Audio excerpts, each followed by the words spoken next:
violation of the 2010 Constitution, petitions to nullify presidential elections have been filed at the Supreme Court in the 2013, 2017, and the just concluded 2022 elections. Tonight, we take a look at the history of presidential election petitions, their necessity, and the credibility of the electoral process.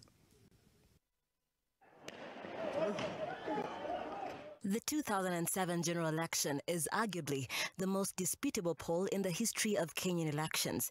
The post-violence that ensued led to loss of lives, animosity, and destruction of immeasurable proportions. Following the chaos, the report by the Kriegler Commission urged Kenya to come up with a new constitution that was promulgated on the 27th of August 2010 that detailed on how any future dispute concerning election will be solved. The major avenue of this was to set up Supreme Court that would hear all issues regarding presidential election and make a ruling. In the 2013 presidential elections, there were 3 petitions seeking to invalidate Uhuru Kenyatta's win. The issues in contention were whether the president and his deputy were elected in compliance with the law, whether the election was conducted in a free, fair, transparent manner, or whether the spoiled votes should have been counted when determining total number of votes cast. A 6-bench judge led by former Chief Justice William Mutunga, however, upheld the election, stating that the elections were indeed conducted in compliance with the Constitution and the law.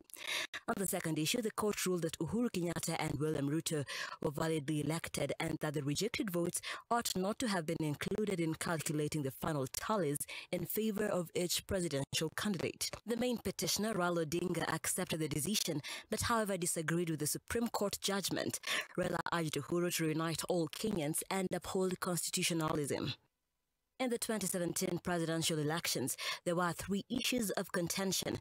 If presidential election was conducted in accordance with the Constitution, whether there were irregularities and illegalities committed in the conduct of the 2017 presidential election, and if the irregularities were present, what was the impact, if any, on the integrity of the election? The 2017 election petition made history as the first presidential election in Africa to be nullified. The 7-bench judge, led by Chief Justice David Maraga, ruled in favor of the petitioners, saying that the presidential election was not conducted in accordance with the Constitution. The 3rd respondent, who was the president, was not validly declared as president, and the 1st respondent, the IEBC, ordered to conduct a fresh election within 60 days. The decision was well received by the main petitioner, Raila Odinga, who termed the commission rotten and demanded resignations. President Kenyatta said he respected the court's decision, but also branded the judges as crooks. Following Raila's irreducible minimum demands that were not met, the NASA coalition did not participate in the repeat polls, leading to Uhuru Kenyatta's clear victory. In the 2022 elections, a 7-bench judge led by Chief Justice Martha Koome dismissed all 7 petitions on all 9 grounds, stating that the judges were not persuaded that the technology deployed failed to meet the standards of Article 86A on integrity. The court found no credible evidence to prove that anyone accessed, intercepted, or changed the voter results forms loaded on a public portal by the IEBC. The Supreme Court found no significant differences captured between the Forms 34A uploaded on the public portal and the physical Forms 34A delivered to the National Tallying Center that would have affected the overall outcome of the presidential election. Supreme Court also found no deliberate move to suppress voter turnout after it postponed some elections in parts of the country. On discrepancies, the court ruled that there is no evidence of unexplained discrepancies between votes cast in various election positions across the country and those cast in favor of the president. Further, the Supreme Court found that the power to verify and tally presidential election results vests not in the chairperson but in the commission, but ruled the commission only had disagreements at the tail end.